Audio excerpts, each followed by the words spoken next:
Hi friends, எல்லோரும் எப்படி இருக்கிறீங்க? இன்றைக்கி காலையில் என்னென்னு பார்த்தீங்கன்னா, சனிக்கிழமை, மார்கழி மாதம் முதல் சனிக்கிழமை. இன்றைக்கி பெருமாள் வழிபாடு பண்ணுங்க, ரொம்ப நல்லது. இன்றைக்கி அது போக சஷ்டியும் இருக்குது நம்மளுக்கு. நான் அப்படியே காலையில் என்னோடய வேலைகளெல்லாம் ஆரம்பிச்சிட்டேன். நேற்று போட்டதெல்லாம் தொடச்சி விட்டுட்டு மஞ்சள் போட்டு விட்டுட்டு வந்துட்டேன். அது காயறக்குள்ளே இன்றைக்கி பச்சை பயிரில் ஒரு பாயாசம் பண்ணலானுங்க. இது கடன் பிரச்சனைகள் இருக்கிறவங்க செவ்வாய் ஹோரையில் காலையில் பண்ணுங்கள், முருகருக்கு ரொம்ப நல்லது. சரி, நான் இன்றைக்கி சஷ்டிங்கிறனால பிரசாதம் பண்ணலான்னு அது விசில் வரக்குள்ளே கோலம் போட்டுக்கலான்னு கோலம் போட்டுட்டு போயிட்டேன். அதுக்குள்ளே அதை ஒரு 5-6 விசில் வச்சு எடுத்திங்கன்னா நல்லா வந்துடும். நல்லா வெந்து இந்த மாதிரி வரும். இன்றைக்கி கூட வேணுனாலும் 2-3 விசில் தாராளமாக விடலாம். அந்த தண்ணியை மட்டும் வடிச்சிட்டு ஒரு மத்து வச்சு இதை கடைஞ்சிக்கோங்க. நல்லா கடைஞ்சிட்டு வெல்லம் காய்ச்சிக்கோங்க. நான் 1 டம்ளர் பருப்பு போட்டேன்ல, அதுலேயே 1 டம்ளருக்கு வெல்லம் போட்டு அதை காய்ச்சி வடிச்சுக்கோங்க. அந்த வடித்த தண்ணியும் அதில் ஊற்றிக்கோங்க. ரொம்ப அதிகமாக தண்ணி இருக்குதுன்னு நினச்சிங்கன்னா அதை ரசத்துக்கு யூஸ் பண்ணலாம். அது ரொம்ப நல்லா இருக்குங்க. நல்லா கலந்து ஒரு 5 நிமிஷம் வேக விடுங்க அடுப்பில் வச்சு. அதுக்குள்ளே விளக்கேற்றிட்டு வந்துடலாம். நான் என்னோட மாடத்தில் பார்த்திங்கன்னா இந்த மாதிரி சின்ன விளக்கு தான் வைக்க முடியும். ஆனால் இதுவே 3/4 மணி நேரம் 1 மணி நேரம் நின்று எரியும். காற்று இல்லைன்னா நல்லா நின்று எரியும்.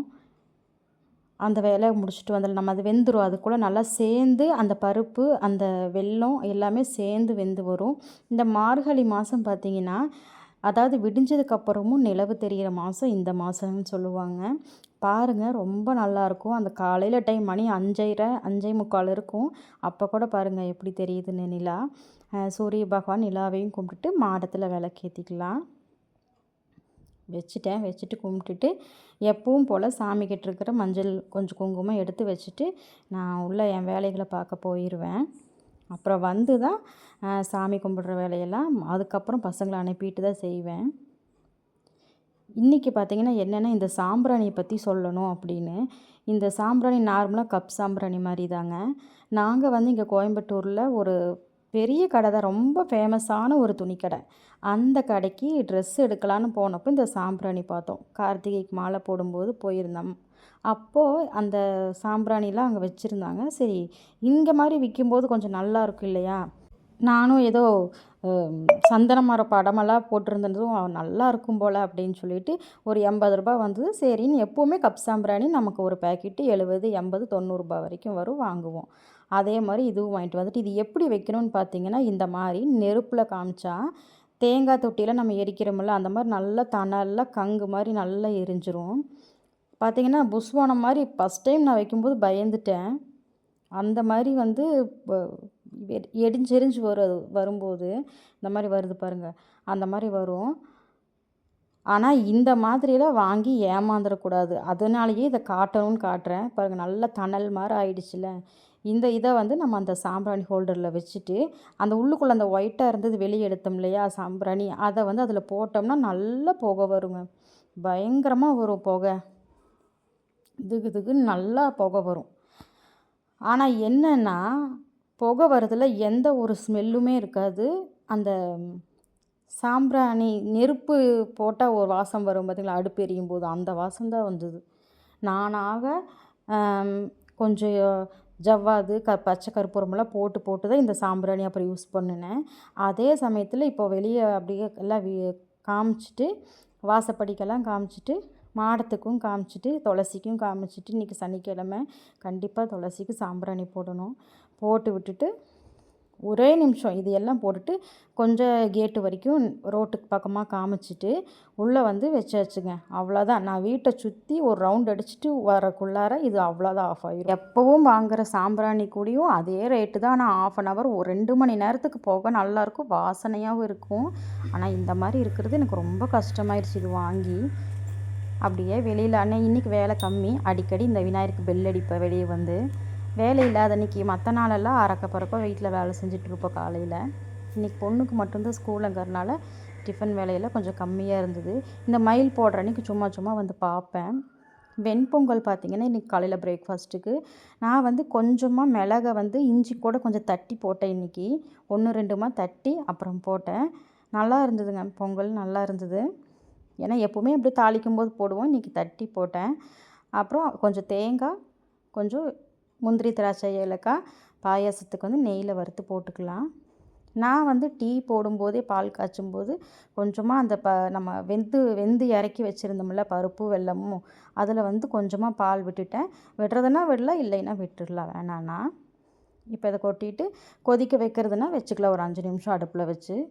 அவ்வளோதான், இது ரெடி ஆகிடும். முருகருக்கு அவ்வளோ விசேஷமான பிரசாதங்க இது. கண்டிப்பாக செய்யுங்க. அவங்களுக்கு பிரேக்ஃபாஸ்ட் கொடுத்துட்டு அனுப்பிச்சிட்டு தான் இனி நான் கொஞ்சம் இன்றைக்கி மாவிளக்கு போடலான்னு அதனால தான் ரெடி பண்ணிகிட்டு இருந்தேன். இன்றைக்கி பொண்ணுக்கு மட்டும்தான் லஞ்சுங்கிறனால தயிர் சாதம் மட்டும் போதுன்னுட்டாவ. எல்லாமே இன்றைக்கி 2 in 1 வேலையாகவே எனக்கு காலையிலேருந்து போச்சு. அந்த பச்சைப்பயிறு கொஞ்சம் எடுத்து வச்சுருந்தேன். அது கொஞ்சம் உப்பு போட்டு தாளித்து அவளுக்கு வச்சு கொடுத்துட்டேன். அதுவே எடுத்துகிட்டு போயிட்டேன். பொங்கலும் தயிர் சாதமும் கொஞ்சம் சாமிக்கு பிரசாதம் எடுத்து வச்சுருந்தேன் நான். அவங்களுக்கு சாப்பிட்றதுக்கு கொடுக்குறதுக்கு முன்னாடியே தனியாக எடுத்து வச்சுட்டேன். ஏன்னா அந்த ஐடியாவே எனக்கு சமைக்கும்போது தான் வந்தது. தயிர் சாதமும் வெண்பொங்கலும் பெருமாளுக்கு வைக்கலாமே அப்படின்னு. சரி அது கொஞ்சம் எடுத்துக்கலாம் அப்படின்னுட்டு, ஏன்னா காலையில் நல்லா குளிச்சுட்டு ஃப்ரெஷ்ஷாக எல்லா வேலை நீட் பண்ணிட்டு தான் நம்ம சமைக்கிறோம் சுத்தமாக. அதனால் நான் எடுத்து வச்சுட்டேங்க. வச்சுட்டு அவங்கள சாப்பிடலாம் வச்சு அனுப்பிச்சிட்டு, அப்புறம் உள்ளே போய் கொஞ்சம் துளசி இருந்தது. கொஞ்சம் நேற்றுக்கு மீதியான துளசி இருந்தது, அதை கட்டிடலான்னு. துளசி கட்டும்போது பார்த்திங்கன்னா ரொம்ப நிம்மதியாக இருக்கும் மனசு. அது கட்டி பாருங்க தெரியும். நல்லாயிருக்கும், மனசு நிம்மதியாக இருக்கும். மாவிளக்குக்கு பார்த்திங்கன்னா நிறையா பேர் மாவு வராதும்பாங்க. இந்த மாதிரி பிடிச்சு பாருங்கள். நல்லா இந்த மாதிரி பாகு காய்ச்சிட்டு கொஞ்சமாக மாவு, ஏன்னா 2 விளக்குக்குங்கிறனால கொஞ்சமாக மாவில் ஒரே ஒரு ஏலக்காய் போட்டுட்டு இந்த மாதிரி நூல் நூலாக வரும். நீங்கள் அதை ஊற்றுனதும் நூல் நூலாக வரும். கொஞ்சம் சூடாக இருக்கும், ஆனால் பார்த்து கை வைக்கணும். சூடாக தான் ஊற்றவும் செய்யணும், ஆனால் ஆறி போயிடுச்சுனாலும் வராது. பெருமாளுக்கு பிடிக்கிற மாவிளக்கு மாவு வறுத்துறாதீங்க, பச்சை மாவில் தான் பிடிக்கணும். அதே மாதிரி நல்லா பிசைய இப்படி இந்த மாதிரி பிடிச்சா இப்படி பிடிப்பு வருது இல்லையா, இது கரெக்டாக இருக்கும் உங்களுக்கு. இதுக்கு மேலே பாகு ஊற்றவும் வேண்டாம். நல்லா பிசையும் போது கலர் மாறும். சர்க்கரையிலையும் பண்ணலாம், வெல்லத்துலேயும் பண்ணலாம், கருப்பட்டிலையும் பண்ணலாம். நான் வெல்லம் தான் போட்டேன். கொஞ்சம் நல்லா காய்ச்ச அது நல்லா இருந்தது. இந்த மாதிரி கையில் வச்சு அழுத்தி அழுத்தி பிடிச்சிட்டிங்கன்னா நல்லா குழி பண்ணி ஃபஸ்ட்டு பிள்ளையார் பிடிக்கிற மாதிரி பிடிச்சிட்டு, அதுக்கப்புறமா உள்ளே ஒரு குழி இறக்கிட்டு இந்த மாதிரி வெடிப்பு இல்லாமல் சின்ன விளக்கா பிடிச்சிங்கன்னா கரெக்டாக வரும். கரெக்டாக வரலைன்னா கரண்டியில் பிடிக்கலாம். அது நான் அடுத்த டைம் போட்டு தரேன், எப்படின்னு காமிக்கிறவங்களுக்கு. கொஞ்சம் நெய் விட்டு அதுக்கு சந்தன குங்குமமெல்லாம் வச்சுட்டு அப்புறம் தீபம் ஏற்ற வேண்டியது தான். அது அடுத்த டைம் அந்த கரண்டியில் பிடிக்கிறது நான் உங்களுக்கு காட்டுறேங்க.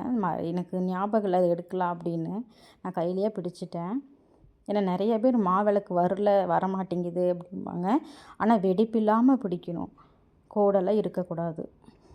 அப்படியே இன்றைக்கி சஷ்டிங்கிறனால முருகருக்கும் இன்றைக்கி நான் 6 தீபம் போடலான்னு. மாவிளக்கு பார்த்திங்கன்னா நான் எப்போவுமே சங்கு சக்கரை விளக்கு ஏற்றுவேன் பெருமாளுக்கு.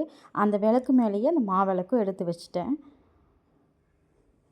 ரொம்ப அழகாக வந்ததுங்க இன்றைக்கி நானே நினைக்கல இன்றைக்கி இவ்வளோ செய்வேன் அப்படின்னு. இன்றைக்கி எங்களுக்கு வெளியே போகிற வேலை வேறு இருக்குது, அது முடிச்சுட்டு நாங்கள் போகணும். அப்படியே பஞ்ச பாத்திரத்தில் பச்சை கற்பூரம், ஒரு ஏலக்காய், துளசி போட்டு பெருமாளுக்கு தீர்த்தம் வச்சிடலாம். வச்சுட்டு சாமி கும்பிட ஆரம்பிச்சிடலாம். நான் இந்த மாதிரி எடுத்து வச்சுட்டேங்க. எடுத்து வச்சுட்டு தான் நான் அப்புறம் மற்ற வேலைகளே பார்த்தேன். இன்றைக்கி சஷ்டின்னு எனக்கு நேற்று கூட சரியாக தெரியல. நைட்டு தான் பார்த்தேன். அப்புறம் காலையில் நேரமாக எழுந்திரிச்சு பாட்டுக்கு கடகடன்னு செய்ய ஆரம்பிச்சிட்டேன். என்ன ஒரு தயிர் சாதம் தானே, எல்லாம் வெளியே போகிறனால சிம்பிளாக முடிச்சிட்டேன். நல்லா கற்பூரம் காமிச்சு பெருமாள் கும்பிடும்போதே ரொம்ப நிம்மதியாக இருக்குங்க. அந்த துளசி வாசம். இன்றைக்கி ஐயப்பனுக்கும் கொஞ்சம் துளசி போட்டேன், சனிக்கிழமைங்கிறனால. இது ஃபஸ்ட்டு வருஷம் இன்றைக்கி எங்கள் வீட்டுக்குள்ளார ஐயப்பன் வச்சுருக்கிறது. திரும்பவும் சாம்பிராணிலாம் காமிச்சிட்டு நல்லா ஜவ்வாது ஏலக்காயெல்லாம் போட்டு காட்டுங்க. பெருமாளுக்கு காட்டுற சாம்பிராணி, பச்சை கற்பூரம், என்ன உங்களுக்கு வாசனை பொருள்கள் இருக்கோ அது போட்டு காட்டுங்க. வெட்டிவேர் இந்த கொடி அப்படி தாங்க. இதுக்கு அப்பப்போ கொஞ்சம் ஸ்ப்ரே பாட்டிலில் தண்ணியில் ஜவ்வாது போட்டு ஸ்ப்ரே பண்ணிட்டோம்னா ஏன்னா அது கொஞ்சம் ஈரம் படணும் வெட்டிவேருக்கு. அதுவும் பட்ட மாதிரி இருக்கும், நல்லாவும் இருக்கும். நல்லா இன்றைக்கி ரொம்ப நாளுக்கு அப்புறம் நானே இன்றைக்கி சாமிக்கெல்லாம் பிரசாதம் வச்சு கும்பிட்டு ரொம்ப நாள் ஆன மாதிரி தாங்க இருந்தது. ஒரு வாரம் எல்லாம் மாலையெல்லாம் கழட்டி நம்ம ஒன்றுமே பண்ணல. நாம் தான் வீட்டில் சும்மா இருக்கிறோமே, அதனால் சரி இந்த மாதிரி பிரசாதங்களை வச்சு ரொம்ப நாள் ஆனனால இன்றைக்கி வச்சேன். மாவிளக்கே அப்படி தான், நான் நினைக்கவே இல்லை இன்றைக்கி வைப்பேன்னு. கடைசி வாரம் வைக்கலான் இருந்தவ இப்போ இன்றைக்கே வச்சுட்டேன். வெளியிலும் போகணும் முடிச்சுட்டு. மாவிளக்கு அப்படிதாங்க, ரொம்ப திகுதிகுன்னு எரியக்கூடாது. பெருமாளுக்கு வைக்கிற விளக்கே வந்து சின்னதாக தான் எரியணும், ரொம்ப பெருசாலாம் எரிய விடாதீங்க. மாவிளக்கு வைக்கிறதும் அப்படிதாங்க, அவ்வளவு சிறப்பு. அசால்ட்டாக அவ்வளோ சீக்கிரத்தில் வைக்கிறதும் முடியாதுங்க. நம்ம நினைப்போம், ஆனால் வைக்க முடியாது. ஆனால் வச்சோம்னா அது அவ்வளோ பலன் கொடுக்குங்க. நீங்கள் எத்தனை பிரசாதம் பெருமாளுக்கு வச்சாலும் மாவிளக்கு வைக்கிற அந்த இது வந்து அவ்வளோ ஒரு நல்லதுன்னு சொல்லுவாங்க.